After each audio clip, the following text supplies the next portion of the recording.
Hello friends, welcome to my channel. दोस्तों, आज हम जानेंगे एक्टिव वॉइस और पैसिव वॉइस के बारे में। तो एक्टिव वॉइस, पैसिव वॉइस जानने से पहले कुछ उसके इंपॉर्टेंट टर्म्स के बारे में जान लेते हैं। जैसे ये एक्टिव वॉइस का दिया हुआ स्ट्रक्चर है जिसका हेल्पिंग वर्ब दिया हुआ, और ये पैसिव वॉइस जो एक्टिव वॉइस से कन्वर्ट होकर बनता है उसे पैसिव वॉइस में हेल्पिंग वर्ब के रूप में उपयोग करते हैं। ठीक है, अब आपको पता है कि एक्टिव वॉइस जो है या फिर पैसिव वॉइस ओनली किस में बनता है, तो सिर्फ और सिर्फ टेंस में बनता है। और टेंस का 3 प्रकार होता है, प्रेजेंट टेंस, पास्ट टेंस और फ्यूचर टेंस। तो ये जो स्ट्रक्चर दिया हुआ है हेल्पिंग वर्ब का, वो क्या चीज़ का है? प्रेजेंट टेंस का है। प्रेजेंट टेंस में 4 भाग होते हैं। कौन कौन सा? तो प्रेजेंट टेंस में होता है present indefinite tense, present continuous tense, present perfect tense और प्रेजेंट परफेक्ट कॉन्टिन्यूअस टेंस। ठीक है, तो सबसे पहला है प्रेजेंट इंडेफिनिट टेंस, जिसमें डू डज का उपयोग किया जाता है। अगर ये एक्टिव में है तो डू डज लगाएंगे, अगर इसको पैसिव में कन्वर्ट करना होगा तो डू डज के जगह पर इज एम आर का प्रयोग करेंगे। ठीक है, अगर इज एम आर है प्रेजेंट टेंस में, इज एम आर यानी कि प्रेजेंट कॉन्टिन्यूअस टेंस में है, तो क्या कहलाएगा? पैसिव वॉइस में इज एम आर के साथ बीइंग लगा दिया जाएगा। ठीक है, बनाते वक्त हैव हैज़ को हैव हैज़ बीन में बदलेंगे, और हैज़ बिन या हैव बिन को हैज़ बिन हैव बिन में ही बदलते हैं, यानी कि उसमें कोई चेंज नहीं करते हैं, जो होता है उसको जस्ट के तस लिख देते हैं। ठीक है, दूसरा टेंस होता है हमारा पास्ट टेंस, और पास्ट टेंस में क्या होता है कि पास्ट इंडेफिनिट में डिड लगाया जाता है और उसको हम बदलते हैं वाज वेयर में। उसके बाद पास्ट कंटिन्यूअस में वाज वेयर होता है, उसको बदलते हैं वाज वेयर और बीइंग में। ठीक है, इसका स्ट्रक्चर भी हम समझाएंगे आपको, फॉर्मूला से तो समझ में आ जाएगा, लेकिन इस टेबल को आप अच्छे से याद कर लेंगे तो शायद आपके लिए आसानी हो जाए। हैड को बदलते हैं हैड बिन में, और हैड बिन को बदलते हैं हैड बिन को हैड बिन में ही रखते हैं, इसलिए इसको यहाँ पर लिख दिया गया है नो चेंज। ठीक है, अगला होता है फ्यूचर टेंस, जिसमें सबसे पहला सेंटेंस होता है, जो सेंटेंस होता है उसमें हम हेल्पिंग वर्ब के तौर पर विल या सेल का प्रयोग करते हैं, और इसे बदलने के क्रम में विल बी या सेल बी का प्रयोग करेंगे। ये अकॉर्डिंग टू सब्जेक्ट होगा, सब्जेक्ट के अनुसार ही चेंज होता है। किसी सब्जेक्ट में विल बी लगता है और किसी सब्जेक्ट में सेल बी लगता है, जो कि आगे सेंटेंस में हम देखने वाले हैं। Will shall be, will be या सेल बी लगेगा, यानी कंटिन्यूअस है ये, फ्यूचर कंटिन्यूअस टेंस, तो इसमें नो चेंज, यानी विल बी ही लगेगा या फिर सेल बी ही लगेगा। ठीक है, विल हैव या सेल हैव, विल हैव या सेल हैव, दोनों में से कोई भी रहे तो उसको हम क्या लिखेंगे? विल हैव बिन या सेल हैव बिन। ठीक है, according to subject will have been या सेल हैव बिन रहेगा तो इसको नो चेंज, यानी कि सेम टू सेम इसको इस तरह से उतार देते हैं। इस टेबल को आप अच्छे से याद कर लीजिए तो आगे आपको सेंटेंस बनाने में काफ़ी आसानी होगी। अब दूसरा इंपॉर्टेंट टॉपिक जो है, टेबल जो है, जिसको हमको याद करना है, वो है सब्जेक्ट को ऑब्जेक्ट में बदलने का नियम। ठीक है, सब्जेक्ट को ऑब्जेक्ट में कैसे बदलते हैं? तो ही को बदलेंगे बाय हिम में, सी को बदलेंगे बाय हर में, नेम को बदलेंगे बाय प्लस नेम में, नेम चाहे जो भी हो, राम श्याम गीता सीता जो भी दे दे। ठीक है, इट बदलेगा बाय इट में, यू बदलेगा बाय यू में, वी बदलेगा बाय अस में, और दे बदलेगा बाय देम में। इसके साथ साथ आई बदलेगा बाय मी में। नॉर्मली आपको ये सिखाया जाता है कि ही बदलता है हिम में, लेकिन हम सिखा रहे हैं आपको बाय और हिम के साथ। ठीक है, इसका उपयोग आसानी से सिखा देंगे आपको, केवल चैनल पर बने रहे और वीडियो को पूरा देखें। अब देखिए, पहला सेंटेंस हमने लिया, I am eating a mango, I am eating a mango. तो चलिए टेबल के अनुसार इसको बनाने की कोशिश करते हैं। देखिए यहाँ पर सब्जेक्ट क्या है? आई है। ठीक है, उसके बाद क्या है? एम है, ईटिंग है, ए है, मैंगो है। अब आप सोचिए कि ये जो इज एम आर लगा हुआ है वो किस में मिला आपको? तो एक्टिव वॉइस के सेकेंड नंबर सूत्र में मिला है। ठीक है, और ये क्या होता है? प्रेजेंट कॉन्टिन्यूअस टेंस होता है। ठीक है, और इसको क्या चीज़ बदलना है? Is am are plus being के साथ जोड़ना है। ठीक है, लेकिन उससे पहले हम सीखते हैं कि इसको बनाया कैसे जाता है। ठीक है, सबसे पहले कि इसमें सब्जेक्ट इसको कहा जाता है, इसको हेल्पिंग वर्ब कहा जाता है, इसको वर्ब कहा जाता है, और ये आर्टिकल होता है जो कि ऑब्जेक्ट के साथ जुड़ा होता है। तो इन दोनों को एक साथ हम मानेंगे। इसको बोलते हैं हम लोग क्या चीज़? ऑब्जेक्ट। इसको बोलते हैं सब्जेक्ट, इसको बोलते हैं हेल्पिंग वर्ब, और इसको बोलते हैं वर्ब। तो आपको बनाना कैसे होता है? लास्ट वाले यानी कि ऑब्जेक्ट को पहले लिखते हैं। ठीक है, उसके बाद हेल्पिंग वर्ब लिखते हैं, उसके बाद वर्ब लिखते हैं, और तब सब्जेक्ट लिखते हैं।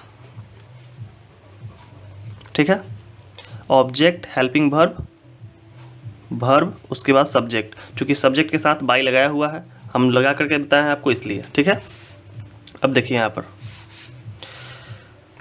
सब्जेक्ट में क्या, ऑब्जेक्ट में क्या है? पहले ऑब्जेक्ट लिखना है ए मैंगो, तो हम क्या लिखेंगे? ए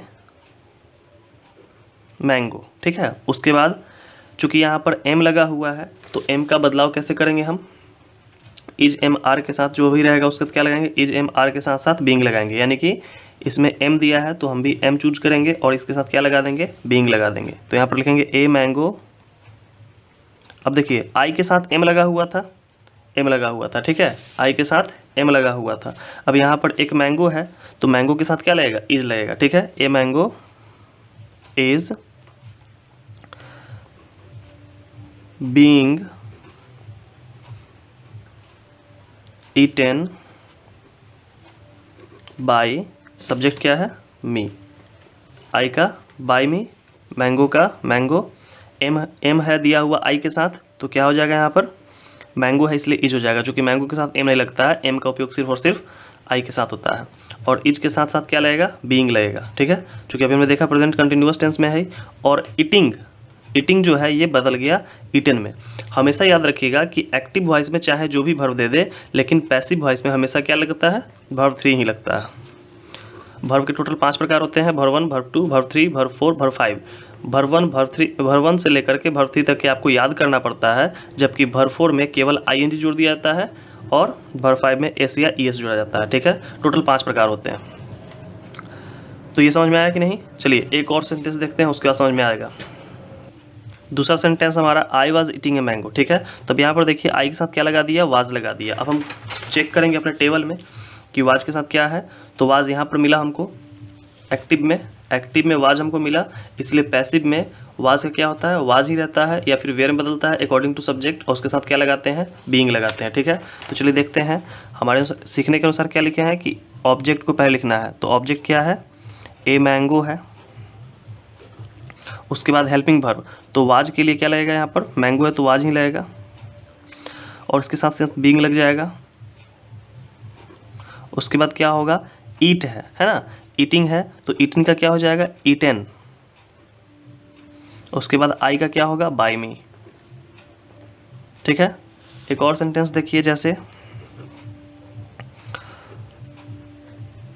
राम ईट्स ब्रेड, ठीक है। अब यहाँ देखिए, यहाँ पर दिया हुआ है ब्रेड ऑब्जेक्ट, ये है सब्जेक्ट और ये है वर्ब। चूँकि इसमें हेल्पिंग वर्ब नहीं है तो हेल्पिंग वर्ब हम कैसे निकालेंगे उसको भी देखिए। पहले तो आप ऑब्जेक्ट लिख लें ब्रेड, उसके बाद अब आपको हेल्पिंग वर्ब चूज़ करना है। तो अब जरा चेक कीजिए, हेल्पिंग वर्ब जब हाइड रहता है तो वो 2 ही कंडीशन में हाइड रहता है, या तो वो प्रेजेंट इंडेफिनिट टेंस में होगा या फिर पास्ट इंडेफिनिट टेंस में होगा।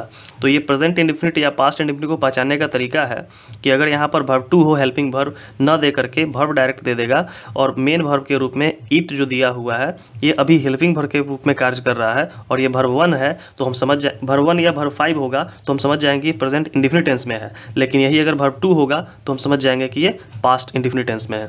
तो फिलहाल अभी क्या है, वर्ब 5 है, इसीलिए हम क्या कहेंगे, इसको प्रेजेंट इंडेफिनिट टेंस में मानेंगे। और प्रेजेंट इंडेफिनिट टेंस में क्या लगता है, डू या डज, और डू या डज को कैसे चेंज करते हैं, इज एम आर के साथ, ठीक है, अकॉर्डिंग टू सब्जेक्ट, ठीक है।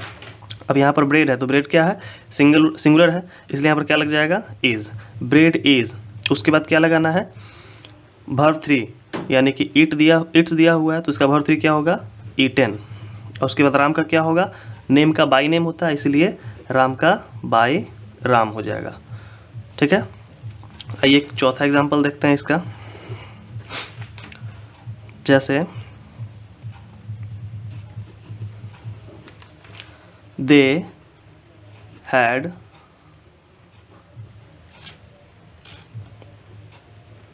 completed the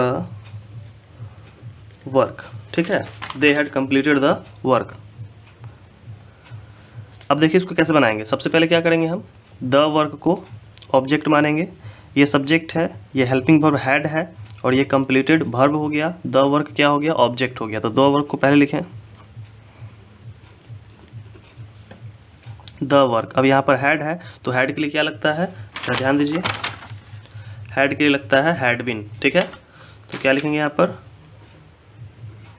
had been had been, उसके बाद क्या रहेगा वर्ब का तीसरा रूप। तो ऑलरेडी यहाँ पर वर्ब का तीसरा रूप है तो इसको चेंज करने की आवश्यकता नहीं है। तो क्या लिखेंगे, कंप्लीटेड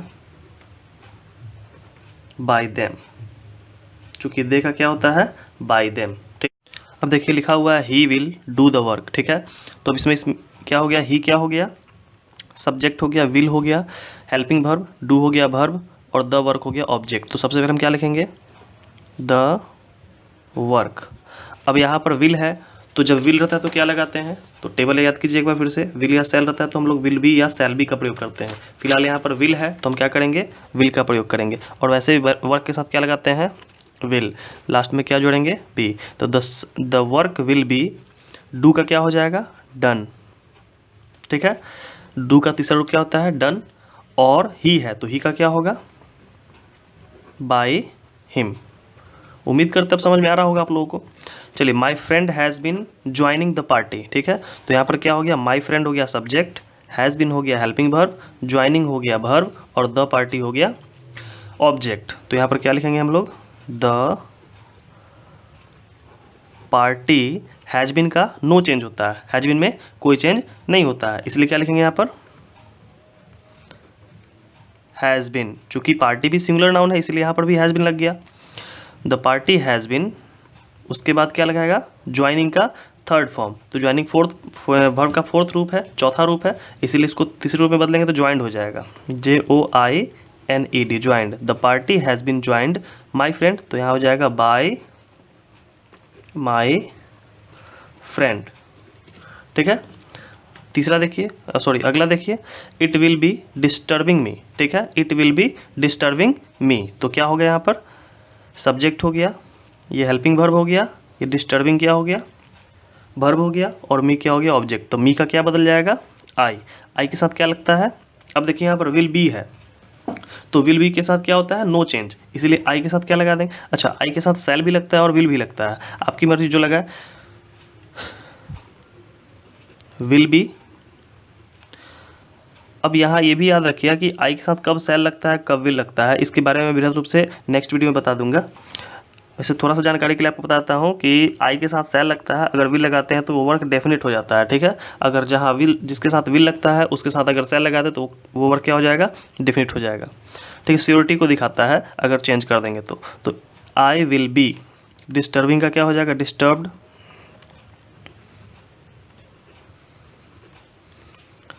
इट का क्या हो जाएगा, बाय इट।